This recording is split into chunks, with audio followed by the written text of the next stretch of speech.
Happy October, guys. I can't believe we're actually here, but so it is. It's the last 90 days of 2023, and I thought it would be fun to take you through a little exercise so that you can plan the last 90 days of this year with intention and focus on doing the things that you want to get done. And to do that, I thought I would swipe an idea from Ali Abdaal. Now, he is the productivity guru here on YouTube, and he actually hired a business coach who apparently charges $50,000 an hour. So clearly I'm way undercharging. But at any rate, his business coach gave him this idea. So props to them for originating the idea, and I will link his original video below. But what I have done is zhuzhed up the original template to make it a little bit more ADHD friendly, because you and I both know as ADHDers, it's really hard for us to create a plan and then actually follow through with it. So we'll start off with Ollie's template and then we'll work through it from an ADHD lens. So on that note, let's get into planning the rest of 2023.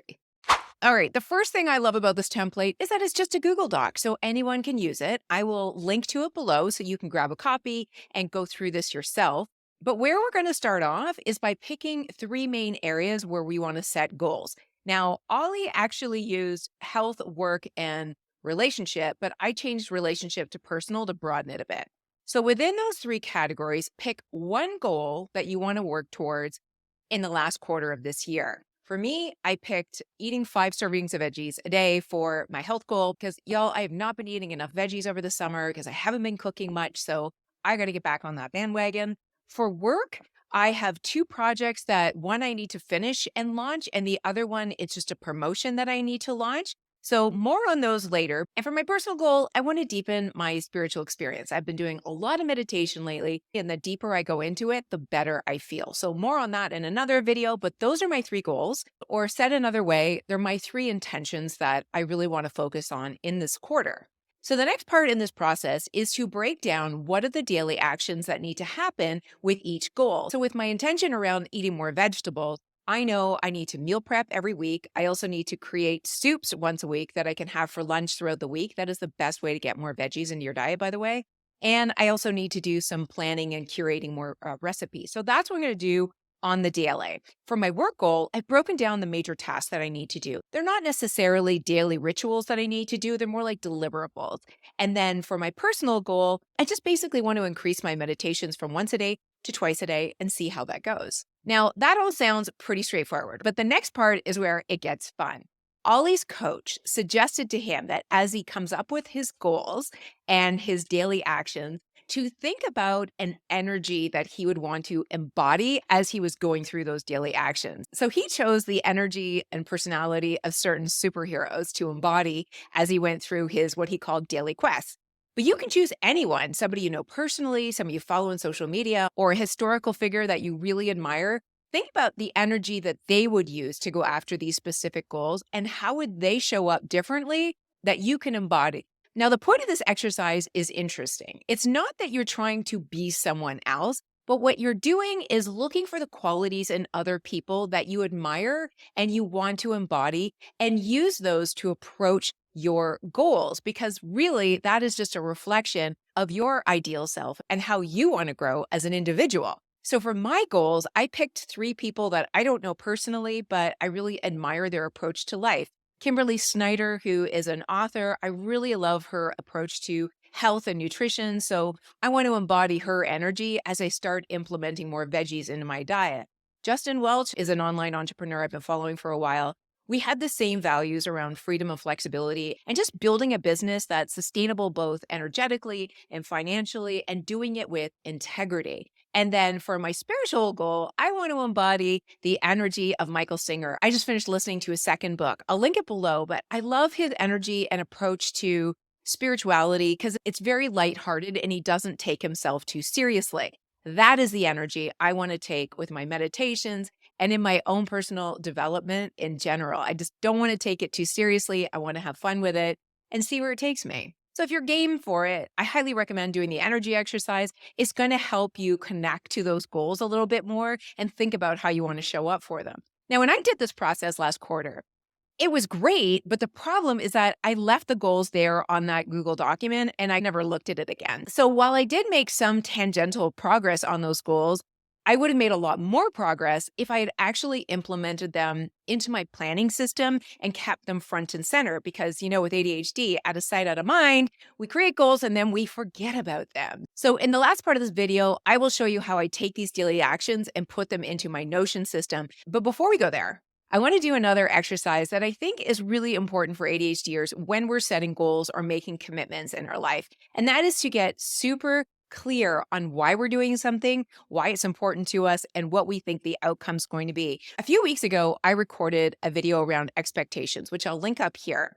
And the point of that video was to encourage ADHDers to make sure that all of the expectations they have of themselves or the expectations they're living up to don't go unchecked. Because when we're not really thinking about what it is we're doing, we can go in a million directions. So the questions I'm going to share with you now, which will also be in this template, are really going to help you crystallize these goals and make sure they're the right ones for you. So for each goal that you set, these are the clarifying questions that you'll go through.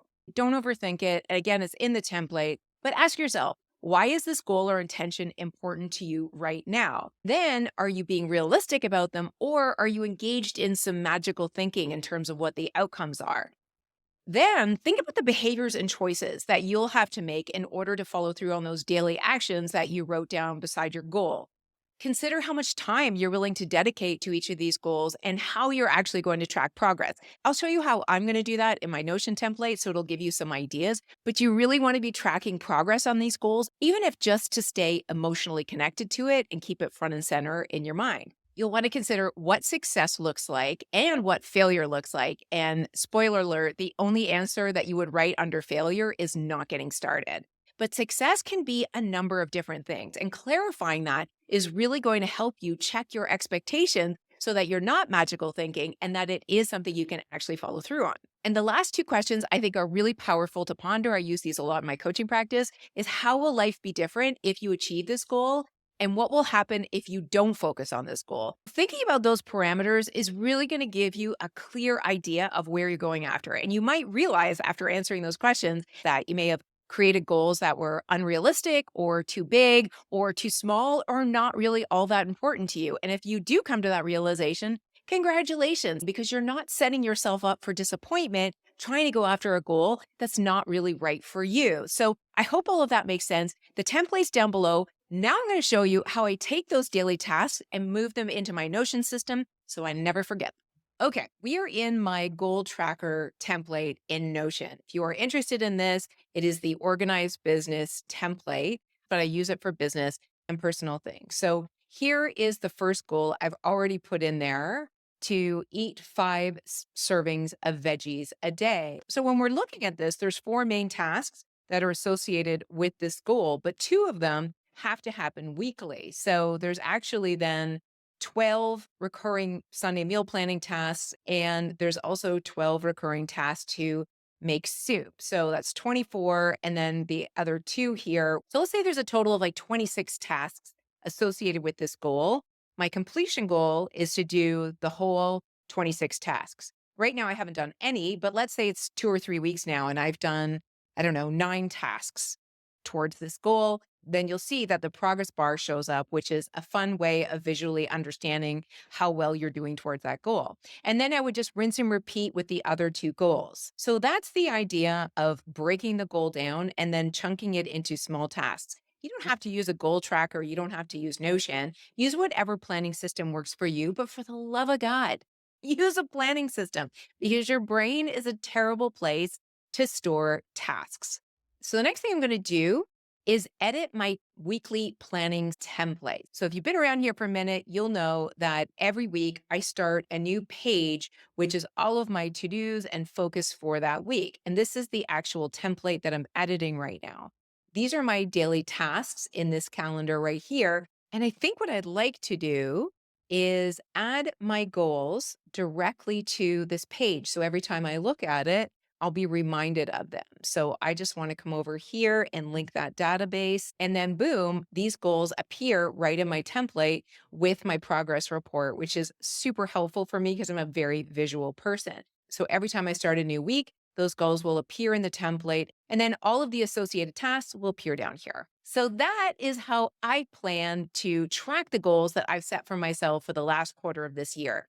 Now, that might sound like a lot of work to you. Maybe you're somebody who likes to use a paper planner. You can do the same thing across any system. It's basically just setting some very specific goals, mapping out what you'll do on a daily basis to get to those goals. And then, if you want to take the extra step of thinking about the energy you're going to embody in order to make those goals happen, I thought it was very powerful. And then take those daily actions and put them into your planner system so that you don't forget about them. And that is basically it. So if you want the template, it is linked below. Again, shout out to Ali Abdaal and his $50,000 an hour coach for inspiring today's video. And on that note, guys, I will see you in the next one. Bye for now.